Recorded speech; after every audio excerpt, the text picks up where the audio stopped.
Hi അസ്സാം വലൈക്കും. ഐൻസ് വേൾഡിൻ്റെ മറ്റൊരു കുക്കിംഗ് വീഡിയോയിലോട്ട് എല്ലാവർക്കും സ്വാഗതം. വെജിറ്റബിൾ ബിരിയാണി ഇഷ്ടപ്പെടാത്തതായിട്ട് ആരാ ഉള്ളതല്ലേ?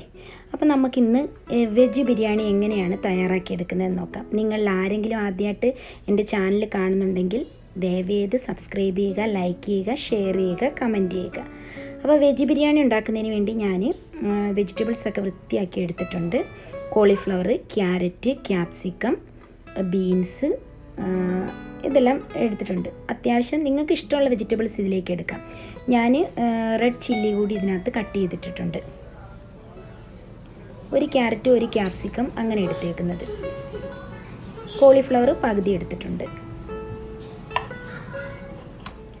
ഈ വെജ് ബിരിയാണിയിലേക്ക് ആവശ്യമായിട്ട് ഞാൻ ഒരു 3 ഇടത്തരം സവാള അരിഞ്ഞു വെച്ചിട്ടുണ്ട്. 2-3 പച്ചമുളകും എടുത്തിട്ടുണ്ട്. പിന്നെ ഒരല്പം ഇഞ്ചിയും പച്ചമുളകും ചതച്ചതും എടുത്തു വെച്ചിട്ടുണ്ട്. പിന്നെ 2 തക്കാളി കട്ട് ചെയ്ത് വെച്ചിട്ടുണ്ട്.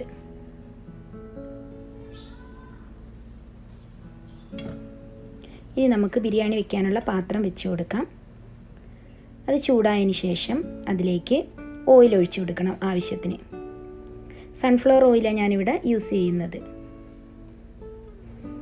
ഓയിൽ ചൂടായി കഴിയുമ്പോഴത്തേക്ക് അതിലേക്ക് ഗരം മസാല, കറുകപ്പട്ട, ഗ്രാമ്പൂ, ബേ ലീഫ്, 2-3 ഏലക്ക, ഇതൊക്കെ ഒന്ന് അതിലേക്ക് ഇട്ട് കൊടുക്കണം. അതൊന്ന് ചൂടായി വന്നു കഴിയുമ്പോഴത്തേക്ക് നമുക്ക് ചതച്ച് വെച്ചിരിക്കുന്ന ഇഞ്ചി, വെളുത്തുള്ളി അതിലേക്ക് ഇട്ട് കൊടുക്കാം.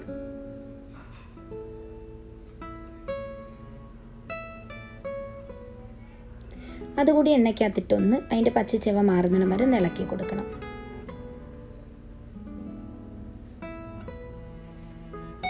ഇതൊക്കെ എല്ലാവർക്കും അറിയാവുന്ന പ്രോസസ്സ്, എന്നാലും ആദ്യമായിട്ടൊക്കെ ഇത് ചെയ്ത് നോക്കുന്നവർക്കൊന്ന് യൂസ്ഫുൾ ആവട്ടെ എന്ന് വിചാരിച്ചിട്ട് ഇത്ര ഡീറ്റെയിൽ ആയിട്ട് പറയുന്നത്. ഇനി ഇതിലേക്ക് നമുക്ക് എടുത്തു വെച്ചിരിക്കുന്ന സവാള, പച്ചമുളക്, കറിവേപ്പില കൂടി ഞാൻ ഇട്ടിട്ടുണ്ട്. അതുകൂടി ഇട്ടൊന്ന് ഇളക്കി കൊടുക്കാം. വെജിറ്റബിൾ ബിരിയാണിക്കൊക്കെ എത്ര എരിവ് വേണമെന്നുള്ളത് നിങ്ങളുടെ ഇഷ്ടത്തിനനുസരിച്ച് പച്ചമുളക് ചേർത്ത് കൊടുക്കണം. ഇനി നന്നായിട്ട് ഇതൊന്ന് വഴറ്റിയെടുക്കണം.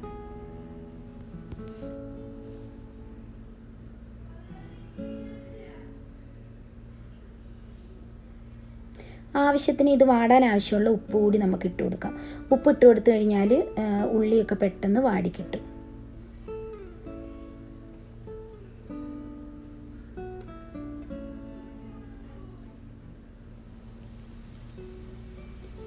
ഉള്ളിയൊക്കെ വാടി വരുന്ന കൂട്ടത്തിൽ തന്നെ ഞാൻ കുറച്ച് മല്ലിയില അതിലേക്ക് ഇട്ട് കൊടുത്തിട്ടുണ്ട്. അല്പം പുതിനയിലയുണ്ട്, അതിലേക്ക് ഇട്ട് കൊടുത്തിട്ടുണ്ട്.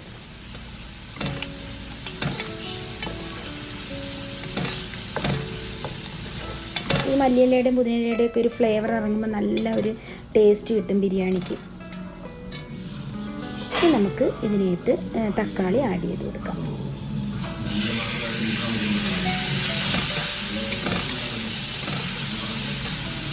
തക്കാളി കൂടി ഇതിനകത്ത് കിടന്ന് നന്നായിട്ട് വഴണ്ട് വരണം.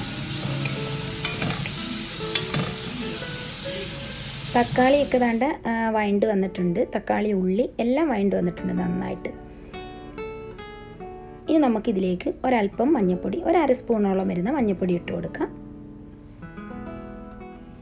ഞാനിതിലേക്ക് ബിരിയാണി മസാലയാണ് യൂസ് ചെയ്യുന്നത്. 1 സ്പൂൺ വരുന്ന ബിരിയാണി മസാല ഇതിലേക്ക് ഇട്ട് കൊടുത്തിട്ടുണ്ട്. അതിനുശേഷം 1 സ്പൂൺ ഒരല്പവും കൂടെ ഗരം മസാല കൂടി ഇട്ട് കൊടുക്കുന്നുണ്ട്. ബിരിയാണി മസാല ഇട്ട് കഴിഞ്ഞാൽ ഇതിന് നല്ലൊരു ടേസ്റ്റ് കിട്ടും ഈ വെജിറ്റബിൾ ബിരിയാണിക്ക്. മുളക് പൊടിയും മല്ലിപ്പൊടിയൊക്കെ ഇട്ട് ഓരോരുത്തർ ചെയ്യുന്നുണ്ട്, പക്ഷേ എനിക്കതത്ര ഒരു ടേസ്റ്റായിട്ട് തോന്നിയിട്ടില്ല.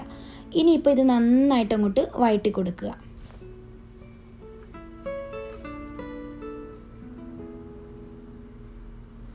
അതിനുശേഷം നമ്മൾ വെജിറ്റബിൾസ് അതിലേക്ക് ഇട്ട് കൊടുക്കണം. ആദ്യം നമുക്ക് ക്യാരറ്റിൻ്റെ അല്പം വേവുള്ളതുകൊണ്ട് ക്യാരറ്റ്, കോളിഫ്ലവർ, നമ്മുടെ അരിഞ്ഞു വെച്ചിരിക്കുന്ന മുളക്, ഇതെല്ലാം ഇട്ട് കൊടുത്ത് ഒന്ന് വഴറ്റിയെടുക്കണം. ബീൻസും പിന്നെ ഇതിനകത്ത് നമുക്ക് ക്യാപ്സിക്കത്തിന് വലിയൊരു വേവില്ലാത്തത് കൊണ്ട് ഈ വെജിറ്റബിൾ ഒന്ന് വെന്തതിന് ശേഷം ക്യാപ്സിക്കം ഇട്ട് കൊടുത്താൽ മതി. നിങ്ങൾക്ക് ഇഷ്ടമുള്ള വെജിറ്റബിളൊക്കെ ഇതിനകത്ത് പൊട്ടാറ്റോ ഒക്കെ ഇടാൻ കേട്ടോ. നിങ്ങൾക്ക് ഇഷ്ടമുള്ള വെജിറ്റബിളൊക്കെ ഇട്ട് നിങ്ങൾക്ക് ചെയ്യാം. പിന്നെ ഇത് ഇത്രയും വലുതായിട്ട് കട്ട് ചെയ്യണമെന്നില്ല. നിങ്ങൾക്ക് ഇഷ്ടമുള്ള രീതിയിൽ കട്ട് ചെയ്തിട്ട് നിങ്ങൾക്ക് ഇതിലിടാം. ഇപ്പം നന്നായിട്ട് എല്ലാം ഒന്ന് മിക്സ് ചെയ്ത് കൊടുക്കണം.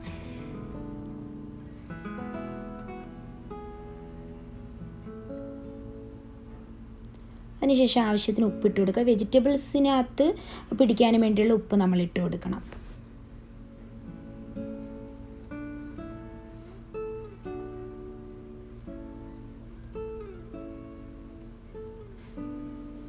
ഈ വെജിറ്റബിൾ ദാണ്ട് ഒന്ന് വെന്ത് വന്നിട്ടുണ്ട്. ഒരുപാട് വെന്തുടയാനേ പാടില്ല കേട്ടോ. അതായത് പച്ചക്കറി ഒരുപാട് വെന്തുടഞ്ഞു പോയി കഴിഞ്ഞാൽ പിന്നെ അതിൻ്റെ ടേസ്റ്റേ മാറിപ്പോവും. ഇനി നമുക്കിതിലേക്ക് തൈര് ഇട്ട് കൊടുക്കണം. ഞാനിപ്പോൾ 2 സ്കൂപ്പ് തൈര് ഇട്ട് കൊടുക്കുന്നുണ്ട്. ഇതിന് പുളി കുറവുള്ള തൈരാണ്. പുളി കൂടുതലുള്ള തൈരാണെങ്കിൽ നിങ്ങളതനുസരിച്ചേ ഇട്ട് കൊടുക്കാവുള്ളൂ. നന്നായിട്ട് ഒന്ന് ഇളക്കി കൊടുക്കണം. ഇപ്പം ഈ ഗ്രേവി ഒന്ന് തിക്കായിട്ടുണ്ട്. തൈരോട് ഇട്ടപ്പോഴത്തേക്ക് വെജിറ്റബിളൊക്കെ ഒന്ന് നന്നായിട്ട് സോഫ്റ്റായിട്ട് കിട്ടിയിട്ടുണ്ട്. ഇനി നമ്മൾ ക്യാപ്സിക്കം ആഡ് ചെയ്ത് കൊടുക്കണം.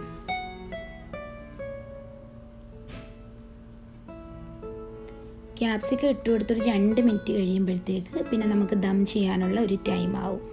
ഞാനിപ്പോൾ റൈസൊക്കെ ഇവിടെ വേവിച്ച് വെച്ചിട്ടുണ്ട്. റൈസ് വേവിക്കുന്ന സമയത്ത് ഞാൻ അതിനകത്തേക്ക് ആ വെള്ളത്തിലോട്ട് റോസ് വാട്ടർ ഒഴിച്ചു കൊടുത്തിട്ടുണ്ട് കേട്ടോ.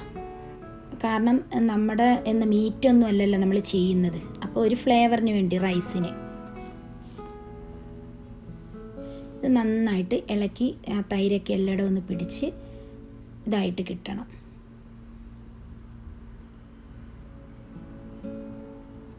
ഞാനൊരു അല്പം ഉപ്പിൻ്റെ കുറവുണ്ടായിരുന്നു, അതുകൊണ്ട് കുറച്ചുകൂടെ ഉപ്പിട്ട് കൊടുത്തിട്ടുണ്ട്. തൈരൊക്കെ ഒഴിച്ചല്ലേ. നിങ്ങളെല്ലാം പാകം നോക്കി വേണം ചെയ്യാൻ. പിന്നെ ഇതിലേക്ക് എരിവ് എനിക്ക് കുറവായിട്ട് തോന്നി, അതുകൊണ്ട് ഞാൻ 2-3 പച്ചമുളക് കൂടി കീറിയിട്ട് കൊടുത്തിട്ടുണ്ട്. നമ്മുടെ വെജിറ്റബിൾ ബിരിയാണിയുടെ മസാല റെഡി ആയിട്ടുണ്ട്. നല്ല ടേസ്റ്റുള്ളൊരു മസാലയായിരുന്നു. ഇനി ഞാൻ റെഡിയാക്കി വെച്ചിരിക്കുന്ന റൈസ് ഇതിലേക്ക് ഇട്ട് കൊടുക്കുക. ദം ചെയ്യുവാണ്. റൈസ് എപ്പോഴും നിങ്ങൾ വേവിക്കുമ്പോൾ വെന്തുടയാനേ പാടില്ല. ഇത് നോക്ക്, വേർപെട്ട് കിടക്കുന്നത് നോക്ക്. ബസ്മതി റൈസ് നമ്മൾ എപ്പോഴാണെങ്കിലും നല്ല ക്വാളിറ്റിയുടെ റൈസ് മേടിച്ച് ഉപയോഗിക്കുക ബിരിയാണിക്ക്. ഞാൻ ദാണ്ട ഒരു ലെയറൊക്കെ ഒന്ന് ഫില്ല് ചെയ്ത് കൊടുത്തിട്ടുണ്ട്.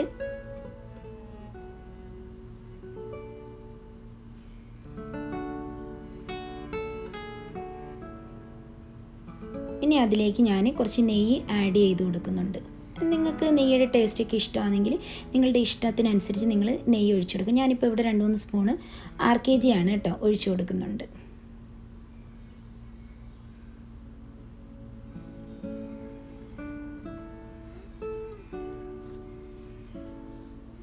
അതിനുശേഷം ഒരല്പം കളറ്, ഞാൻ എപ്പോഴും പറയുന്ന കണക്ക് ഇത് വീഡിയോ എടുക്കുന്നതിന് വേണ്ടി മാത്രമാണ് ഞാനിപ്പോൾ ഈ കളറ് ഒഴിച്ചേക്കുന്നത്.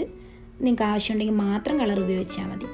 ഇനി ഇതിലേക്ക് എടുത്ത് വെച്ചിരിക്കുന്ന കുറച്ച് നമ്മുടെ ഉള്ളി ഫ്രൈ ചെയ്തത് ഇട്ട് കൊടുത്തിട്ടുണ്ട്. കുറച്ച് മല്ലിയിലയും പുതിനയിലയും, പിന്നെ ബാക്കി ചോറുകൂടി ഞാൻ അതിൻ്റെ പുറത്തിട്ട് കൊടുക്കുന്നുണ്ട്. സാഫ്രോൺ ഉണ്ടെന്നുണ്ടെങ്കിൽ റോസ് വാട്ടറിനകത്ത് ഒരല്പം ഇതാക്കിയിട്ട് ഇട്ട് കൊടുക്കുന്നത് നല്ലതാണ്. അതൊക്കെ നല്ല ബിരിയാണിക്ക് ഡിഫറെൻ്റ് ആയിട്ടുള്ള ഫ്ലേവർ തരും നമ്മൾ സാഫ്രോണൊക്കെ ഉപയോഗിക്കുമ്പോൾ. ഇനി ഒരല്പം റോസ് വാട്ടർ ഞാൻ ഒഴിച്ചു കൊടുക്കുന്നുണ്ട്.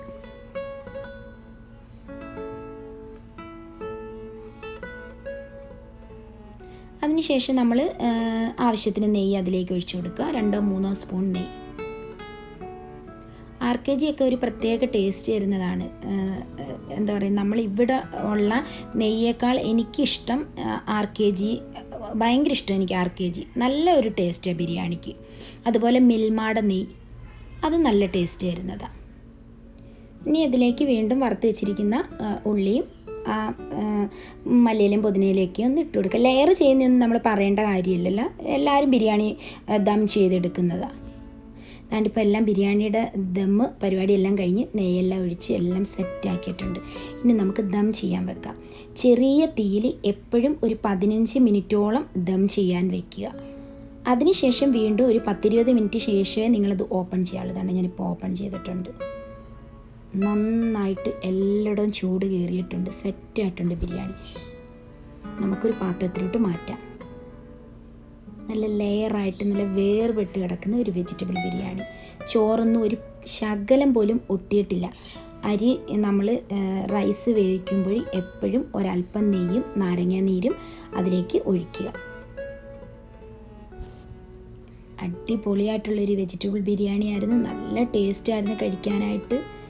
തീർച്ചയായിട്ടും നിങ്ങളിതൊന്ന് ട്രൈ ചെയ്ത് നോക്കണം. സിമ്പിളാണ്, പക്ഷേ എന്താ പറയുന്നത്, എനിക്കൊന്നൊരു നമ്മുടെ വീട്ടിൽ ഗസ്റ്റ് വന്നാലൊക്കെ നമുക്ക് പെട്ടെന്ന് പ്രിപ്പയർ ചെയ്ത് കൊടുക്കാൻ പറ്റുന്ന ഒരു ഫുഡാണ്.